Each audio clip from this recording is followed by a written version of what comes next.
This is the Open University.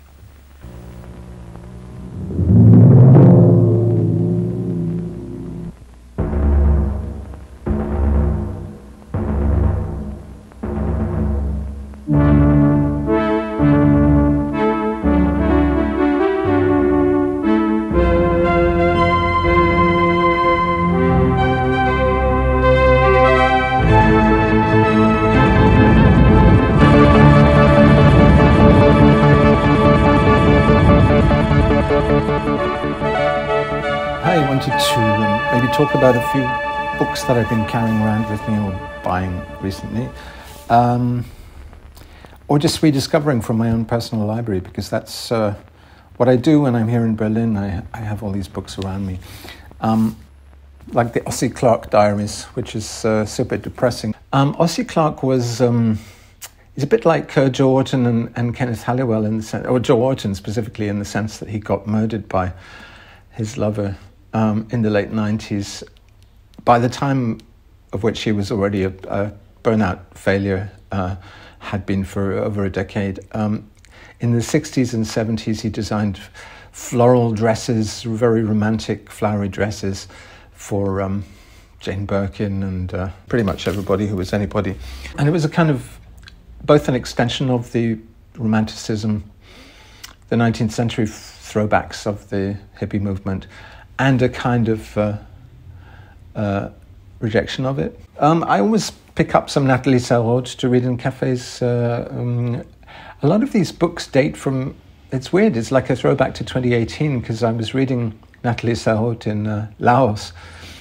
I had lots of interviews and I discovered books by Nathalie Sarraute in Laos. Actually, talking of Laos and Myanmar, which is my kind of circuit tour, Malaysia, Laos, Myanmar, Vietnam, Southeast Asian circuit tour of 2018, when I was waiting for this apartment to become available in Berlin. I bought this Pirandello book, which was being thrown out, rather disgracefully thrown out by the French, the Alliance Française de Yangon, Ambassade de France, Service Culturel, it says in here. And this was something I used to read at the Yangon Book Forum. Pirandello was born in Agrigentum, a bit like Empedocles. He then went to school in Palermo, and then he moved for university to Rome briefly, but then he moved to Bonn in Germany.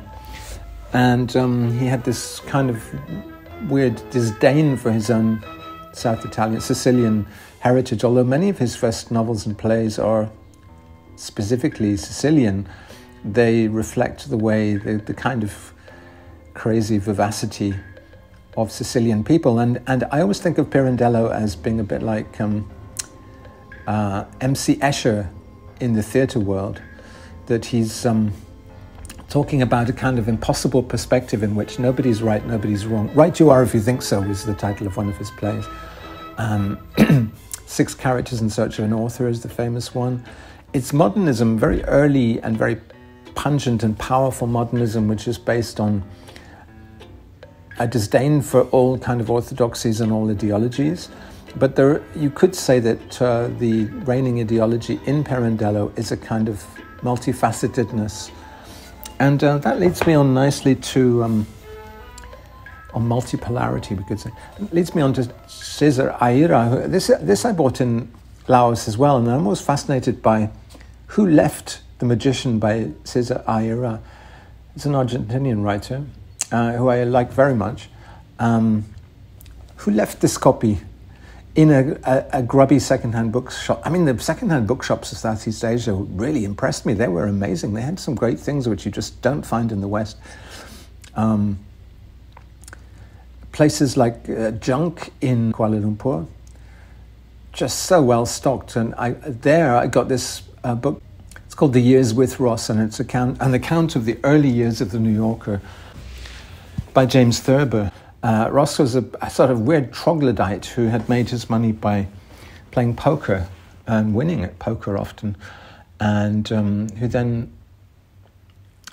had got some sort of deal from a financier friend who put out money for the New Yorker. They were going to pull the plug on the New Yorker after, I think, the first issue, but then Ross gathered around himself this so-called Algonquin Club, these people who wrote, including Dorothy Parker, would meet and have lunch at the Algonquin Hotel, and ended up writing anonymously and for very little money a lot of the New Yorker, and setting the tone very much for the New Yorker magazine. I've been weirdly obsessed this year or for the last 6 months or so with this song, The Judgment in the Mirror by Dali's Car, which was Pete Murphy and Mick Karn from Japan. Pete Murphy from Bauhaus, Mick Karn from Japan, doing a collaboration which wasn't very successful commercially.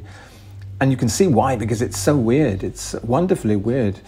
Mick Karn's very peculiar bass lines and then a kind of Turkish music played on synths, but very fluty kind of Turkish music on top. Very simple and very mysterious. And there's this very pretentious, wonderfully pretentious video you can see, which is filmed in Malta, which of course was a stopping off point for the Crusades, for the aristocrats who were going down to fight in the Holy Land during the crusading time. So here in the style of Petra Kucha, I'm going to try and talk about some of these snapshots, because I know you love to see my snapshots. And they do trigger some conversations.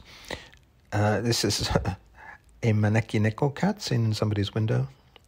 And fur, pelts is fur, so it's actually wearing a badge saying no fur, although he's got some fur in his head, this one. That's me carrying Hiding Man, a biography of Donald but actually it's pronounced Bartlemy. I always used to say Barthelme, by Tracy Doherty. And it's a very good biography of interesting writer, very interesting. The American Cesar Aira. This is a book called My Friend Magnus, which I found in VU Store, and it's published by Acne Studios, and it's a tribute to a creative director at Acne called Magnus Carlsen, who has never in 20 years worn the same outfit twice. Sort of amazing guy. Later you'll see a picture from it. This is a typical Berlin storefront. I love these old-fashioned, rather florid storefronts. This is a cafe called Naun at the Nauni Markthalle, the Kreuzberg food and veg place. I like their plastic chairs, which are actually from, I researched this in some depth, they're actually from a company in South Africa, and they're meant as educational chairs. Stackable plastic. It's hard to find nicely designed stackable plastic chairs. They're usually horrible. That was a ripped poster, which I rather liked, outside a bicycle repair shop. This is a pop-up that was also at VU Store, just for a couple of days. This was a book, there are various books at VU Store. This is a famous Berlin factory building. I forget the architect. It's amazing. You see this from the S-Bahn as you leave kind of a Bellevue kind of station. I like the big, enormous pink pipe. I don't know what is being blown through these pipes, but it must be something enormous. And yeah, I wonder if it says the architect's name here. Thou shalt not paint with thy mouth. Draw what you have to say. Show what's the case. In case you want to build a ship in the city, simply imagine the sea. Blah, blah, blah. Anyway, I don't know. That is a little view anyway of me drinking coffee at the VU Deli. It's called the VU Stores Cafe, which is very good, excellent coffee, Japanese barista. Here I was sitting outside Bonanza on the Alte Schönhauserstraße in Mitte, and I was reading a book about Paul Klee, who's a perennial favorite of mine. This was also from the pop-up at the VU Store. This is very bourgeois appreciation for simple craftsman-like things from the past. Like people who go to Tuscany and boast that they didn't have hot water in their villa. Some nettles and some cobbles, but it's somehow a very Berlin combination. This is, I looked this up actually, My God, Is This Sorrow? And I thought for so many years I knew it. This is a Palestinian poet who has been blogging the experience of being trapped in Gaza. I think the last entry, though, from him was like November, so he was posting these exclamations and poems for a month or so, but now nobody quite knows where he is. I think he's in Rafah. This is the poster outside Humana in Neukölln, which is next to the Rough Trade store, which is so disappointing. This is a place called the Saalbau Neukölln, which is actually a sort of funny gallery. I like the frontage. It's a gallery on the Karl-Marx-Strasse, and this is an excerpt from their current show. Nobody's ever in there when I go in. That's me walking in a graveyard in Mitte, wearing these old trousers, which I used to wear, these woolen Japanese trousers from Nakamichi Shoten, which is a Nara-based clothes shop and boutique. That's a poncho at Humana. That's a beautiful color of wall, tile wall. I love these ceramic walls when they kind of look like the sea on a greeny, foam-flecked kind of day. This is again in Kreuzberg near the Nauni market. That's old second-hand vinyl, which is so much more interesting in the junk shops of Kreuzberg than it is in the Rough Trade store, and much cheaper as well. The Scottish bagpipe. Do they have that at the Rough Trade store? I doubt it very much. Oh, this is the guy, Magnus Carlsen, who dresses differently every single day. That was one of his outfits. I'm not a huge fan of every single outfit he puts together, but he's trying. He'd probably be very insulted to hear me say he's trying. He probably would say the same about me, or even that I'm trying too hard. I ran into this guy, it's called Paul Davis, who makes techno records, I guess. And he lives just around the corner from me, and this was his hall. I got locked out of my flat, very stupid. This is Paul. He's a big fan of Charles Aznavour.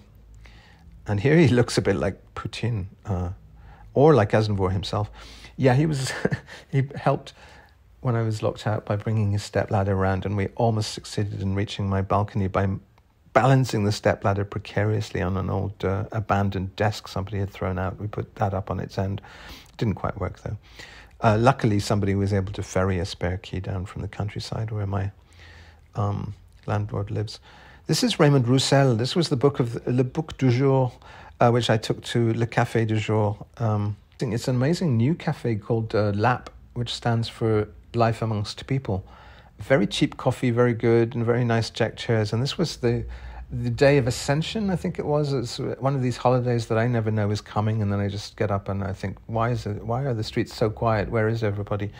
But this cafe was open, and I had a really nice coffee in front of the Mitte branch of LAP, reading Raymond Roussel, how I wrote certain of my books. Some of this is chess problems and things, because Roussel got very obsessed with chess, but some of it's interesting actual accounts of how he wrote his books. Me delving into my kind of painterly satin shirts and things, and this is me listening to a Wire compilation. I always skip the punky Wire, the early Wire. It doesn't speak to me, but anything from Chairs Missing onwards, I love. This is a place in Prenzlauer Berg, Cuckoo Secondhand. It wasn't open, actually. I just posed in front of the sign. An abandoned child's sock puppet toy of an owl. This is a shop in Mitte on the Auguststrasse, Tepton. And you can see that I've decorated my desktop with these Tepton stools because I can't afford to actually buy them. They cost 480 euros, or I think 380 if you buy them from the shop. And then they have to send them away to get these colors applied. It's actually aluminium, which has been specially designed and made in Berlin.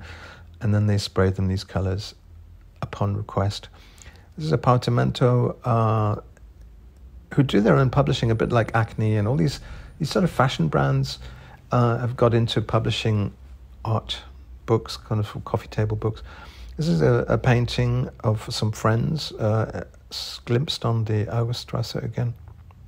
I quite like the neo-expressionist kind of look of this. It's almost like a crazy Max Beckmann or something. This is the free paper that the homeless people sell, Art of the Working Classes. Foreigners Everywhere is actually the title of the Venice Biennale, which I'm hoping to head down to later this year. This is in the cemetery on the Chausseestrasse, which is the street where Brecht lived, and Brecht is actually buried in this cemetery, just a stone's throw from where he sat composing. His flat's really worth a visit if you come to Berlin.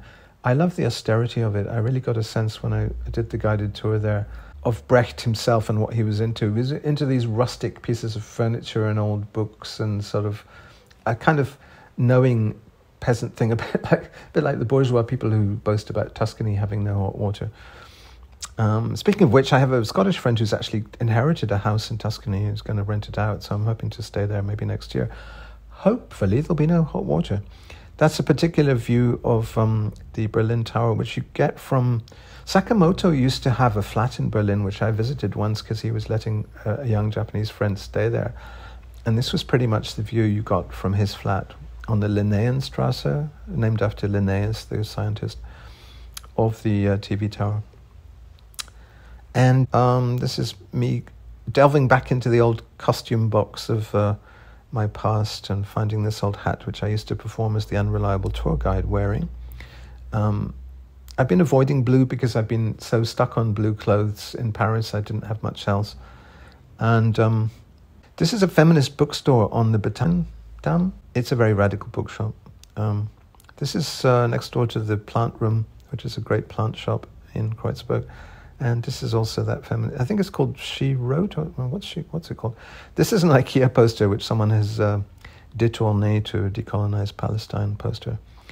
That's a cat which you can have as a tattoo, I think, in a book of tattoos, which I found in an exhibition, a rather terrible exhibition otherwise, at the Botanian Center.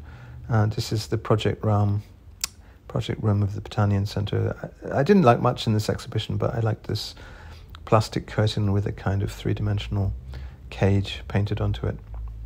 Somebody in Kreuzberg sewing. I'm always weirdly drawn to these kind of interiors where people have sewing machines, especially when it's very bushy and overgrown with weeds outside. Kids' playthings in Kreuzberg. And this is a cafe I go to quite a bit, which is the Neun, Café Neun. This is a page from the Amanda Lear book. So on this page alone, she's like got Dali saying basically I'm a swine, but Dali was sort of an emotional masochist, and he loved beautiful people too, and he loved money, and he loved aristocracy and royalty and Catholicism and all these things, but never a dull moment. And that's the former airport at Tempelhof, which has been transformed into a park. I'm fascinated by people living in these areas where there's no parking charge and they can live in these vehicles, which are often very rugged and very amazing. That looks like it's probably a great little flat inside. This is an old fire engine. The foyer there, the fire brigade doesn't use these types of vehicles anymore, so you could obviously pick them up cheap and then live in the back in this pleasant Schiller Kiez area. This is me dressing, dressing the way I dress, in old Japanese kimono type stuff. So one of the pleasures of this flat is that I can revert to my Japanese era, certainly sartorially. This is some dance posters for the Sophiensäle, and a Turkish hut for making Turkish food inside in a flea market near the Mauer Park. This is the Schönhauser Allee or somewhere, flower shop, usually run by Vietnamese people, these Berlin flower shops. An old film canister in a flea market. And this was used actually in the outside left review of my new album. Me on the little stage, it's a tiny, tiny stage. I treat it like a stage and I can stand on it and strike a pose. These funny kind of white blobs are dust.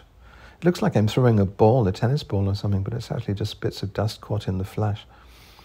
And this again, it's clothes I bought on the arcades of Amagasaki in a place called Emerald Famille, which was this amazing kind of pop-up stall of very, very poor clothes, but amazing because they had all these old Benetton 80s kind of sweaters and things.